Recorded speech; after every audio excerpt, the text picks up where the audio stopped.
where exactly the consultant role come into the picture to make this process thorough for the company or for the end user or for the testing, and what is the thin line we are doing the testing perspective, whether the only the consultant doing the practice doing the testing, or the testing part is done by the someone else.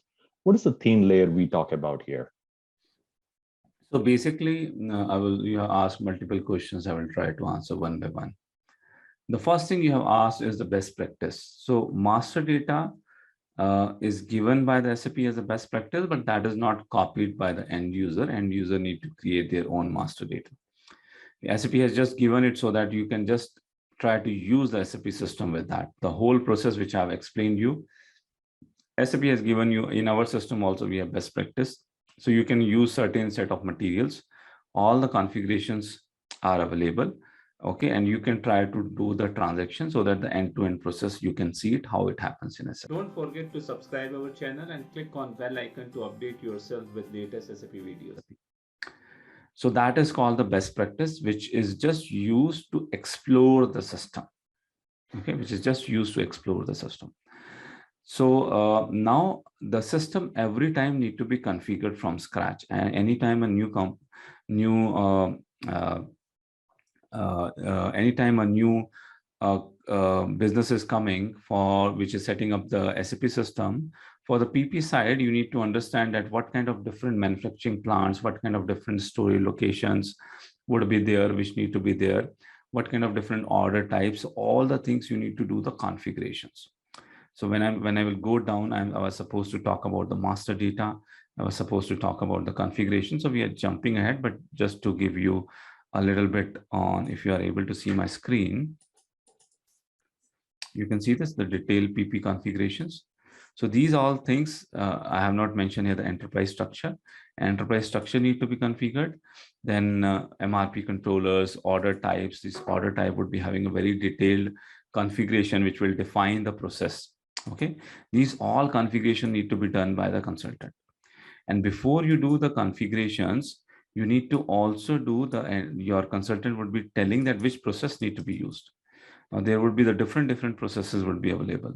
Repetitive manufacturing, okay, make to order, make to stock, what processes which will fit to you, and based on that, what you need to use it, what processes are available with SAP, okay, whether that standard processes meet your requirement, that who would be telling it. End user never understand those things.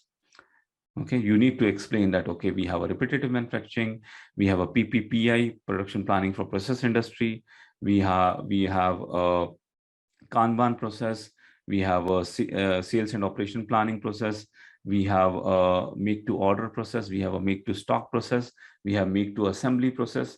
All these things your end user would not be able to identify that what has been offered by SAP. So a consultant first would be telling that what has been standard offering from SAP. And then he would be trying to understand what is the business requirement, how the business operates, whether business would be able to adopt the standard practices or the best practices from the SAP, or business would not be able to adopt it. If business would be able to adopt it, all of these configurations need to be required to configure the system as per their requirement.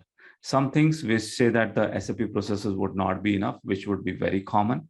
There basically a functional consultant would be coming into the picture to understand their requirement and putting their head that how these SAP solution can be enhanced to meet the requirement of a particular business. And then they would be writing the functional specification. They would be creating a business blueprint documents. And based on the functional specification, your developer will come into the picture and they would be doing the developments. Okay. Even though you say the master data, there would be one consultant only responsible for the master data. To explain master data functions, features, you will see that this is just a master data. We said, okay, this end user need to do it. Let me go into a little detail. Don't forget to subscribe our channel and click on bell icon to update yourself with latest SAP videos. This end user need to do it. There's so many screens, so many parameters, right? A consultant need to explain what are those parameters, how they would be affecting it. You said MRP type need to be selected, end user need to do it. End user does not know that if I put PD here, what is going to happen? If I put VB here, what is going to happen? I have a 10 different kind of load sizes. If I maintain one, what is going to happen? What happen if I maintain assembly scrap? What will happen if I maintain minimum lot size? Okay, what all these parameters will do? Okay, these are the different lot size. If minimum lot size, maximum lot size, how they will change the full complete process. So all these things need to be explained to the business, right? And the consultant would be explaining it to them. And then based on that, they would be gathering the data and they would be preparing. There is no copy of master data. It's always created from scratch. Every company has a different set of material, different set of bill of materials, and it need to be created from scratch. A consultant need to explain them what parameters they need to fill it for the master data. So there's a lot of work for the consultant.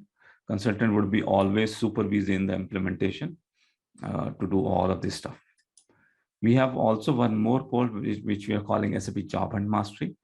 In SAP Job and Mastery, we actually told that what all the activities need to be done by a consultant, from phase by phase, what documents you need to prepare. In a support project, what kind of things need to be done. In an implementation project, in each different phase, what a consultant would be doing. If it is a testing, what he would be doing. There are the 15 videos on the testing itself. What are the different kind of testing a consultant would be doing. Okay, so it's very complex and it is very detailed.